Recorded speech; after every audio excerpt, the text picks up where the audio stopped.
दिमागी इलामतें भी शहद की मक्खी में पाई जाती हैं।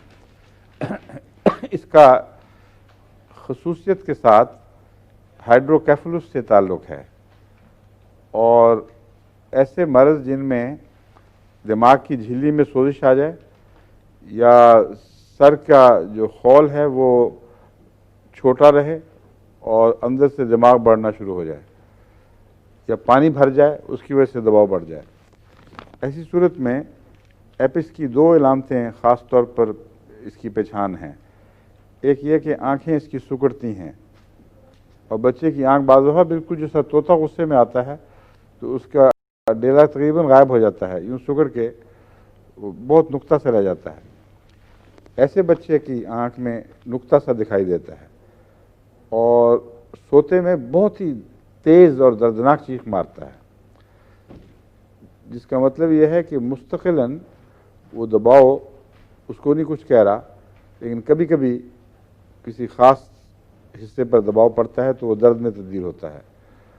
और ऐसा बच्चा जो चीख मारता है, आप उसको अगर एपिस देंगे तो एपिस से ठीक नहीं होगा, क्योंकि एपिस वक्ती बीमारियों की ज़्यादा दवा है और बाज़ हिस्सों में, ख़ुसूसन दिमागी हिस्सों में लॉन्ग टर्म दवा नहीं है। फौरी दवा देने से कुछ फ़ायदा पहुंच जाता है, लॉन्ग टर्म आपको कुछ और तलाश करनी चाहिए। और एपिस का अपोजिट है सिलीशिया, जो बिल्कुल उलट मिजाज रखती है। और एपिस का क्रॉनिक भी बनता है वो, क्योंकि हाइड्रोकेफलस के केसेस में जहाँ ज़्यादा मर्ज़ बढ़ गया था वहाँ एपिस देने के बाद जो वक्ती सुकून हुआ, फिर मैंने सिलीशिया दिया है तो एक काफ़ी तादाद ऐसी मरीज़ों की है जिनके बच्चे बिल्कुल ठीक हो गए, यानी वो मरीज़ों के जो बिल्कुल ठीक हो गए, हालांकि सिर बड़े बड़े खौफनाक शक्ल में लाए गए थे। एपिस इब्तदाई तौर पर देनी है चंद दिन, फिर बंद कर दें उसको।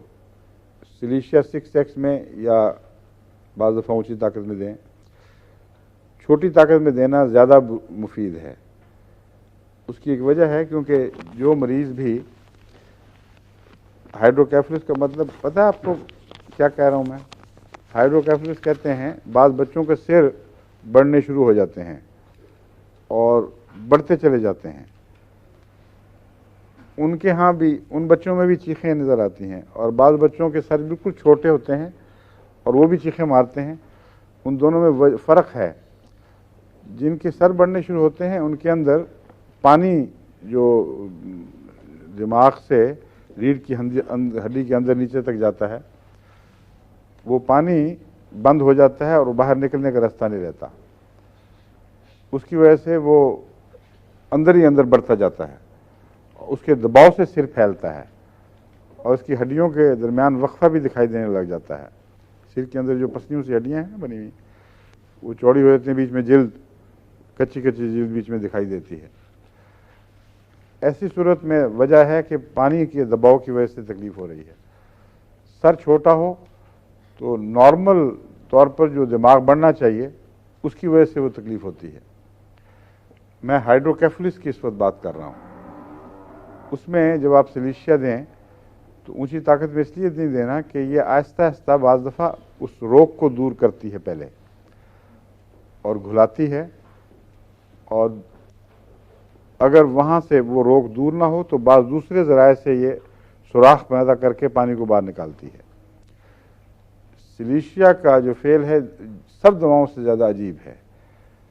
इसका कुछ समझ नहीं आती कि कौन सा निज़ाम है जिससे इसका ताल्लुक़ है, लेकिन इतना कतई है कि एलोपैथिक डॉक्टर जिनको मैंने ये बताए थे नुस्खे सिलीशिया के इस्तेमाल के, वो भी रिपोर्टें करते हैं, हैरत अंगेज़ हैं।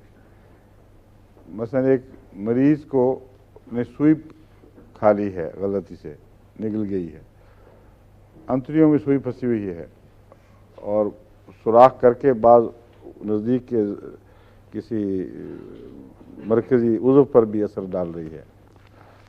हमारे डॉक्टर मुबश्शिर अहमद बमनवर के साहबजादे जो इस वक्त सर्जन हैं बहुत चोटी के, पाकिस्तान हमारे फजल उमर हॉस्पिटल में, उन्होंने मुझे बताया ये केस।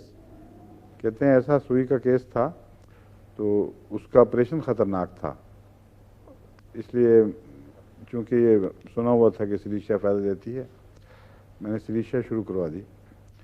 और कुछ अरसे के बाद कहते हैं कुछ समझ नहीं आई हुआ क्या है, अंतड़ियाँ पार की, गोश्त के चर्बियाँ पार की, गोश्त के हिस्से पार किए, एक दफ़ा पहलू में आकर सुई बाहर निकली हुई थी उन्होंने खींच के निकाल दिया। और ऐसे केसेस इतनी दफ़ा मैंने देखे हैं कि आदमी अकल दंग रह जाती है कि वो क्या निज़ाम है। इसीलिए मैं इसको कहता हूँ रूहानी निज़ाम है, हमें कुछ पता नहीं। अल्लाह ताला ने रूह को सारे अंदर कंप्यूटर के चलाने के इंतज़ाम दिए हुए हैं। इंसान के अंदर जितने भी मादे हैं दिफा के, उनका आखिरी कंट्रोल रूह को है, और वो हमारे शऊर से उसका ताल्लुक़ नहीं, वो हमारे लाशऊर में जो रूह का ताल्लुक़ है, रूह का एक जोड़ है किसी बाकी जिस्म से, वहाँ वो कारखाना चल रहा है। चुनाचे अगर रूह को पैगाम मिल जाए कि ये ख़तरा इस किस्म का है, तो सारा जिस्म उसके मतहत है, वो उसके ज़रिए फिर वो काम लेती है। बहरहाल एक नज़रिया है मेरा, ज़रूरी नहीं कि इत्तफाक़ हो सबको, ना इसकी तहकीक हुई है, मगर मेरा जहन जो है इस पर मुतमईन है कि गालिबन ये तरीक़ा है। जो भी हो, होता यही है कि अब एक मिसालें आपको देता हूँ। जो सर बड़ा होने पर एपिस से बात चली है, मैं आपको इसलिए समझा रहा हूँ कि एपिस पे ना बैठ रहे हैं, 2-4 दिन चीखें बंद होंगी, फिर वो आपके काबू में नहीं आएंगी, फिर एपिस भी कुछ नहीं कर सकेगी। असल बीमारी का इलाज फ़ौरन फिर ज़रूरी है। चुनांचे सिलीशिया जिन बच्चों में मैंने दी, उनमें रिपोर्ट ये होती थी कि किसी दिन एक तरफ से कान में से पानी बह गया और आधा सिर नरम होना शुरू हो गया, कभी दूसरी तरफ से फिर पानी बह गया, दूसरा हिस्सा नरम होना शुरू हो गया, और आहिस्ता आहिस्ता वो हड्डियाँ वापस अपने साइज़ पे आ गईं। और रीढ़ की हड्डी पे भी कोई उसने असर किया होगा, क्योंकि वो बच्चे फिर बाद में बिल्कुल नॉर्मल रहे हैं। अगर सुराख बंद था तो वो भी खोला होगा, लेकिन ज़ायद पानी कहीं से निकालना था तो वो कानों के रास्ते निकाला गया है।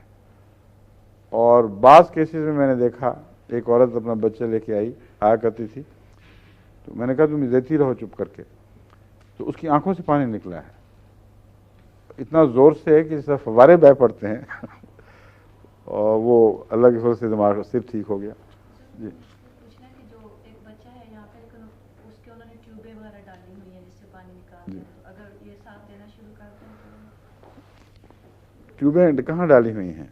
मेरे ख्याल सर से कोई अंदर, उसी का सर का है कि सर? उसका सर बड़ा था जब वो पैदा अच्छा हुआ, अच्छा, हाँ पानी था। ठीक है। तो उसमें ये सिलीशिया बेहतरीन है, मगर उसमें एक ख़तरा है कि जो ट्यूबें डाली हुई हैं वो ट्यूबों को ना धकेलती रहे सिलीशिया बाहर। इसलिए वो मुझे पता था इस केस का, मैंने तजवीज़ नहीं किया कि कहीं क्लैश ना करे उसका। इसका इतना गहरा असर है इस चीज़ पर कि डॉक्टर केंट ने वार्निंग दी हुई है कि अगर सिलीशिया किसी मरीज़ को लगी है, दिल में कहीं गोली लगी है मसलन, और दिल में कहीं अटकी हुई है, या फेफड़े के किसी ऐसे हिस्से में है जहाँ बड़ी खून की शरेयान साथ बहती है, तो उसको सिलीशिया ना दी जाए, क्योंकि ये ज़ोर ज़रूर मारती है। और जब ये इसका ताल्लुक़ है गैर जिस्म के साथ, जिन चीज़ों का ताल्लुक़ नहीं है, वो बैरूनी है, एलियंस हैं जिस्म के लिए, उनको ये बर्दाश्त नहीं कर सकती, उनको इसने ज़रूर निकालना है।